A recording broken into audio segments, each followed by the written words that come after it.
Welcome to another episode of the Bengal Genius Show, live from the Bengal bunker. Oh, hold on.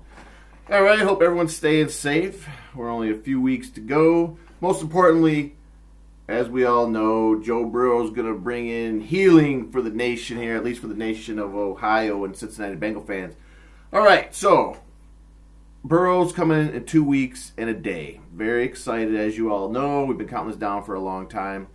It's definitely exciting times, but I'm starting to think, let's just remember he's a rookie, okay? So, although I have no doubt, rookies are rookies, man.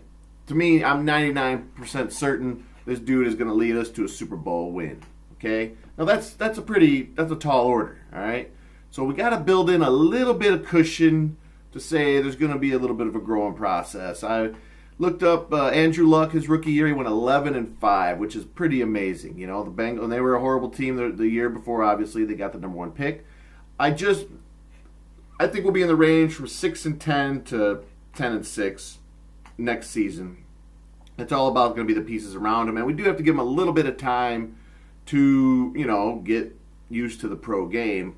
With that being said, though, the things I'm hearing about the guy are amazing. Jordan Palmer, the good Palmer, came out and said that he's the most mature and confident, and he said confident in a good way, young quarterback he's ever been around. So that says a lot. That says a lot. So it's very good.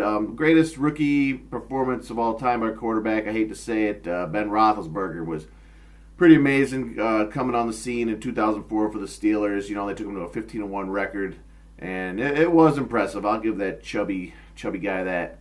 So let's just temper expectations a little bit. The guy's going to be the man. We just got to make sure that he's surrounded by the right pieces. I'm just saying this in case. If he don't go 16-0 next year, that's all right. But we're going to see some amazing things. We're going to see some on-point accuracy. It's going to be fantastic. Once again, as always, there's going to be the stories about trade rumors, which just isn't going to happen. I went back as a good example for that Andrew Luck draft, and the Redskins, they traded a truckload of picks to move up and to get Robert Griffin at #2. And Robert Griffin, he was promising, but he blew that knee out, and that was it.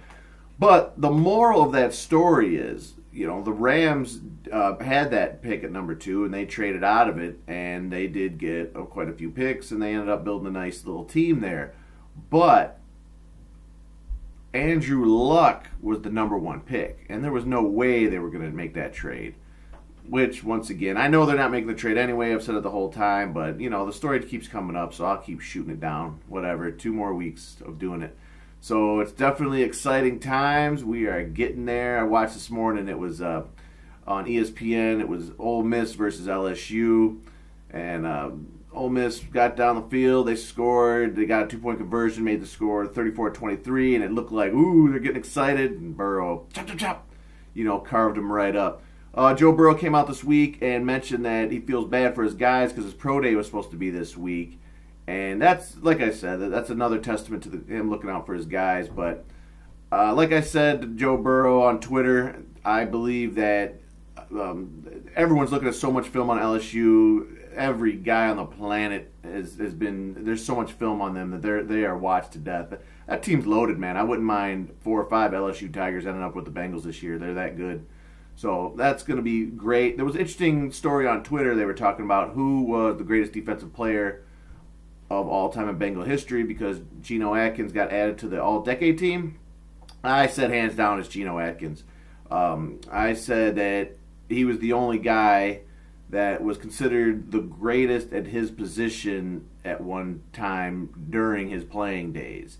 Now, I was referring to the defensive side of the ball. Of course, the legendary Anthony Munoz also was that. So that's the 2 guys that at that point were, clearly the best at their positions. I know we had the MVPs, but you could make them, make them debates. But Geno Atkins is a definite Hall of Famer, and he's a Bengal legend, and that's what's going to be great is watching Burrow. Everything's going to be great, man. When we get back to stomping dudes, I can't wait.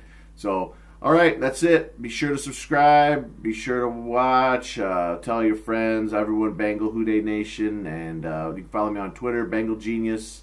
I went on Facebook, man, account. If you want to friend me on there, but man, there's too much arguing and debating on there. You know, I don't even like it. So be sure to subscribe. Click the subscribe button. All right, and everyone, bunker down, social distance, and be ready.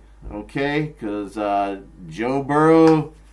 I think Joe Burrow has the potential to end the coronavirus. All right, I'll go ahead and say it. All right, he's that good. All right, thanks for watching. Hoo day. I'll talk to you soon, baby.